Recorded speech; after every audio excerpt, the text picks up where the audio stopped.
Assalamualaikum warahmatullahi wabarakatuh. Halo sahabat inovasi, jumpa bersama saya Ika Oktavianti dari Badan Penelitian dan Pengembangan Daerah Provinsi Sumatera Selatan dalam acara One Day One Innovation. Satu hari, satu inovasi, tiada hari tanpa inovasi. Sahabat inovasi, saat ini inovasi menjadi sebuah keharusan. Dunia terus berubah sehingga kita harus lebih adaptif dan inovatif. Untuk menginspirasi, kami hadir dengan para inovator hebat dengan inovasi-inovasinya dalam acara One Day One Innovation.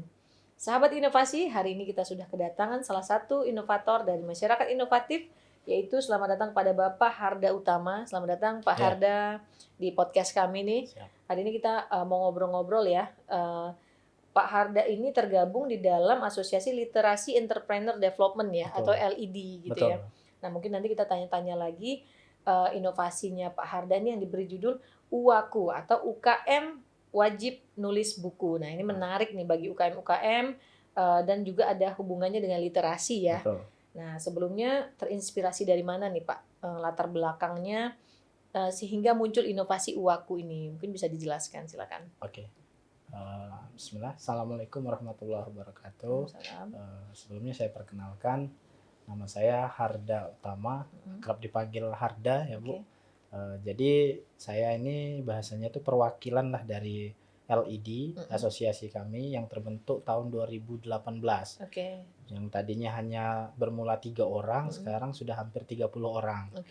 Kok jeda waktunya lama tapi cuma 30 orang, peningkatannya dikit banget gitu kan. Karena memang kita di LED ini tidak semua UMKM itu bisa masuk. Syaratnya itu satu, punya dedikasi atau kepiawaian khusus yang keilmuannya ini sudah diterapkan di usahanya. Jadi selain dia punya usaha, dia punya keterampilan tersendiri yang sudah diterapkan di usahanya. Nah ini yang sulit kita temukan teman-teman itu kan. Ada beberapa terkumpul satu visi, akhirnya kami buat sebuah program kerja namanya UWAKU, UMKM Wajib Nulis Buku. Karena kalau keterampilan tadi tidak dituliskan, andai suatu ketika tidak ada penerus nih, tidak ada murid lah atau apa gitu kan, kita juga stop batas itu, gitu ya? Jadi nggak ngalir keilmuannya kan. Paling tidak satu ikhtiar dengan membuat buku ini tadi menjadi langkah kita untuk meneruskan apa yang kita tahu dan jadi, sudah kita terapkan. Skillnya nggak mati di tempat ya, jadi diteruskan lagi. Jadi orang-orang bisa baca juga gitu bahwa oh keterampilan yang ini caranya seperti ini. Jadi sudah dituangkan dalam bentuk buku ya. Dalam bentuk buku. Oh, ini salah satu contohnya ya. Ini salah satu contoh. Jadilah franchisor cerdas. Cerdas. Ini kebetulan saya sendiri yang nulis terkait masalah fundamental yang harus kita tahu. Kan di zamannya saya jadi UMKM ini kan termasuk sekarang masih UMKM, itu banyak sekali demam UMKM bikin franchise. Baru buka usaha startup ya. Nah gitu. Sekarang sebutannya startup gitu kan. Kalau dulu kan franchise gitu kan. Jadi baru buka usaha 3 bulan, belum tentu ini istilah behaviornya jadi gitu kan. Marketnya belum tentu jadi, tapi dibuat seperti euforia yang besar. Langsung dijual paketnya ke orang-orang yang tadinya nggak ngerti kan, baru mau mulai usaha, dana terbatas, nggak mau pusing ngurusi belanja operasional, rekrut karyawan, udahlah beli franchise saja. Ternyata franchise-nya tadi nggak worth it. Nah, karena balik lagi yang punya usaha sebelumnya belum mengkaji dulu apakah udah layak belum sih usaha saya ini di-franchise-kan. Nah, berdasarkan pengalaman kami itu tadi ya saya tuangkan dalam buku ini kan. Jadi ini salah satunya hasil program dari UWAKU ini ya. Betul. Nah sebelumnya Pak Harda ini UMKM-nya dalam apa nih? Kalau saya sendiri pengrajin tempe sebenarnya. Pengrajin tempe. Bener. Jadi skill membuat tempe. Betul. Ya, gitu ya? Jadi membuat tempe tadi, tapi bukan tempe yang batangan di pasar. Jadi kami itu buat tempe khusus namanya tempe mendoan. Itu asalnya sih sebenarnya dari Banyumas, bukan dari Palembang. Tapi ini masih kuliner Nusantara kan gitu kan. Jadi sah-sah saja saya pasarkan di Palembang. Nah, ternyata diterima tuh oleh market. 6 bulan berjalan. Nah, saya masuk tuh orang, bisa beli paket franchise nggak Pak? Dulu nggak ngerti gimana sih franchise itu kan. Akhirnya saya juga sambil belajar. Oh ternyata kita buat sistem, paket usahanya, terus sediain bahan bakunya, kita jual tuh satu blending paket tadi kan berapa gitu kan. Nah, cuman saat menjual itu apakah kita udah yakin orang yang tadi percaya dengan brand kita, usaha kita, apakah dia udah pasti untung nantinya kan? Memang usaha itu kan naik turun. Betul. Tapi kalau kita nggak mengkaji lebih dalam dulu terkait, oh ini worth it nih kalau mau dibeli franchise-nya, ya kasihan gitu. Jadi saat ini si tempe mendoan tadi sudah di franchise? Sudah. Oh sudah ya. Dan sempat tutup di 2019. Akhirnya saya ambil potong Kompas, saya stop. Kenapa? Karena yang franchise itu rata-rata karyawan yang mau pengen-pengenan usaha. Alhasil dampaknya sehari udah keluar modal gede di awal, sehari buka, sehari enggak. Iya, betul. Yang ada malah miss sama kita kan. Betul. Akhirnya waktu mereka tutup permanen, akhirnya saya tutup semua itu gerobak. Sekarang kami kamuflasenya ke supply supermarket. Retail ya? Betul, ke retail. Nah di retail ini tetap saya buat konsepnya dengan waralaba. Jadi ada pabrik, usaha teman yang memang udah bangkrut 2 tahun. Nah, saya ajak kolaborasi. Zamannya kolaborasi sekarang kan. Kalau saya sendiri nggak punya pabrik sebenarnya. Tapi gara-gara kolaborasi sekarang kita punya aset gitu kan pabrik. Bisa mempekerjakan orang-orang di sekitar juga. Nah itu sekarang jalan. Saya konsumennya tempe mendoan juga nih. Sering mengkonsumsi kan kalau beli di supermarket kan ada tempe mendoannya udah tinggal goreng kan. Betul. Udah dengan bumbunya Benar. Nah berarti ini salah satu dampak ya atau tujuannya bagaimana si program Uwaku ini bisa memberikan manfaat bagi UKM lain gitu, UMKM lain gitu. Nah selain dari UMKM bisa menuliskan skillnya di dalam buku ini gitu kan. Jadi sudah ada beberapa buku. Nah itu ada nggak istimewanya dari program si Uwaku ini? Itu selain memang setiap UMKM nih wajib untuk menulis buku. Nah tetapi kan mungkin manfaat ataupun luasan manfaatnya mungkin bisa diterapkan lagi di tempat lain. Nah itu ada nggak istimewanya dari Uwaku ini? Oke, jadi program Uwaku ini kan awalnya itu cuma iseng kan. Kita ngumpul sambil ngopi. Kita ini kan ada skill. Kalau selama ini kan kita cuman yuk buka kelas, pendaftaran, selesai, udah gitu kan. Ada ketika kita sakit, nggak bisa gitu kan. Sementara teman-teman pengen nih belajar kan. Nah makanya yuk kita tulis aja buku. Sebatas mana yang kita bisa tulis. Masalah nanti bener salah urusan berangsur kan. Kita perbaikan kan, lakukan perbaikan. Nah ternyata setelah kita coba buat buku, kita bagikan gratis. Jadi buku ini nggak dijual belikan. Uwaku itu non profit. Jadi kita nulis itu nyetaknya dari hasil untungan usaha kita setiap bulan. Jadi nyetak nggak banyak, paling cuma bisa mampu 10 buku, ya udah 10 buku. Jadi CSR-nya gitu kan, ala-ala gitu. Kasih gratis dan kasih yang memang tepat gitu kan. Misal mau belajar buka franchise, gimana sih yang benar? Nah, mungkin kita punya keterbatasan waktu untuk ngobrol. Nah, ini ada buku. Dibaca dulu. Nanti kalau udah paham silahkan tanya gitu kan. Dan alhamdulillah responnya positif. Bahkan ya saya sendiri kadang-kadang ditelepon, Pak, kayak gini gimana sistemnya? Ada yang mau, ada orang datang ke kedai bakso saya mau buka di kota lain. SOP-nya gimana? Kan nanya-nanya jadinya kan. Saya baca di buku Bapak ini kan kita ini nggak boleh langsung mudah-mudah tergiur. Oke lah kita jual misal 50 juta Pak paket franchise-nya. Tinggal siapin ruko, karyawan, udah taunya nanti bahan baku dari kita beli lagi. Tapi kita nggak tahu bagaimana menjaga agar kualitasnya sama. Pelayanannya sama. Kan ini menyangkut dengan brand kan seperti itu. Akhirnya mereka bisa ngerem, nggak keburu nafsu. Nah itu manfaatnya tadi kan.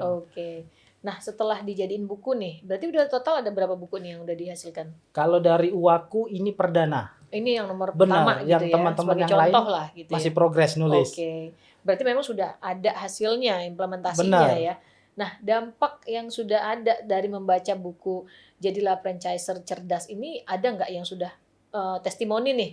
Mas Harda, ini akibat saya baca ini nih saya jadi tertarik untuk apa gitu. Ya alhamdulillah 1-2 UMKM yang sudah rutin nanya ini ya mereka benar-benar bisa implementasi tadi akhirnya yang ada yang belum buka usaha sekarang mulai nata usahanya itu yang benar. Nggak asal ini modal. Misal ada modal 10 juta, semuanya dibelikan peralatan, semuanya dijadikan. Harusnya dibagi dulu modal tadi.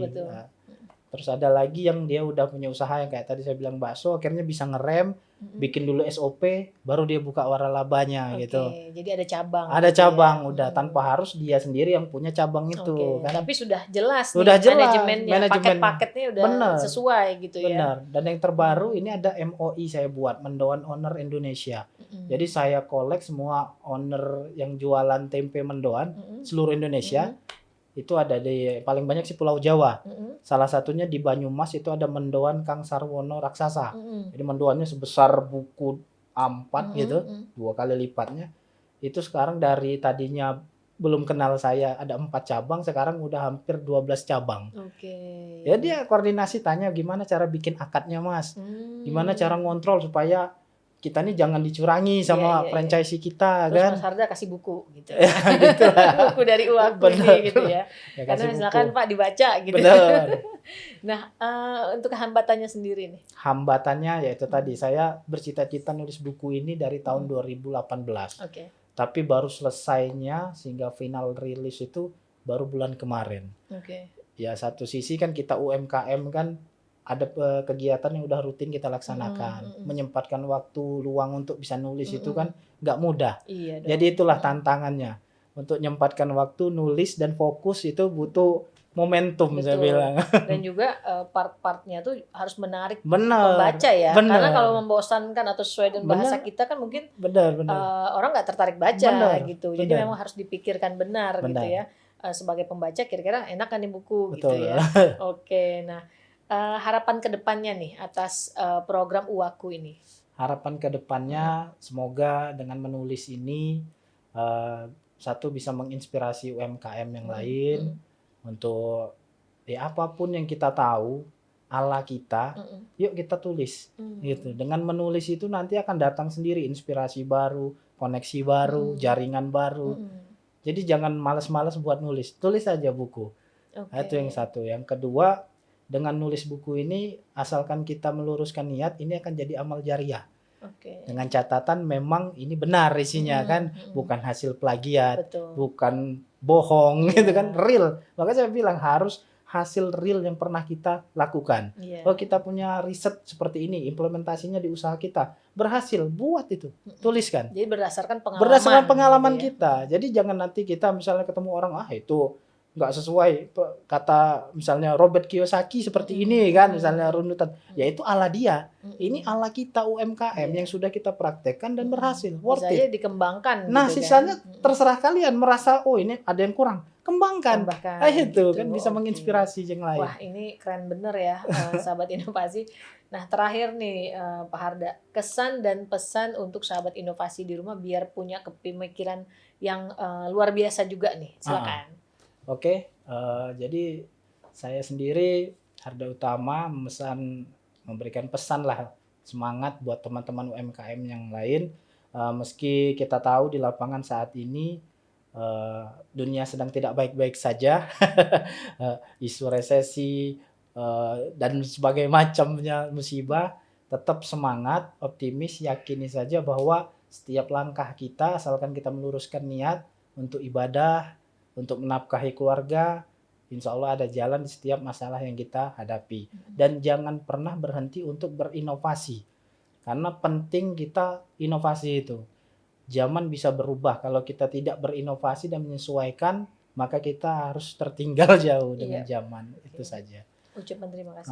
Ucapan terima kasihnya terhadap program ini, benar-benar saya ucapkan terima kasih. Karena dengan adanya media seperti ini, kami UMKM ini bisa ada tempat untuk menyalurkan, mensiarkan sebuah program, kegiatan, hasil karya apapun itu yang bentuknya positif dan bisa memberikan inovasi untuk orang lain. Sekali lagi terima kasih saya ucapkan dan semoga program ini terus langgeng panjang, sukses. Ucapan terima kasih buat timnya mungkin?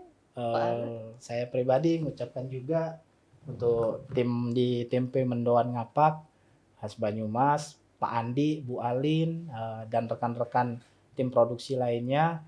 Terima kasih karena sudah bertahan dengan kami di tengah keterbatasan dan segala macamnya. Terima kasih karena sudah percaya dengan saya.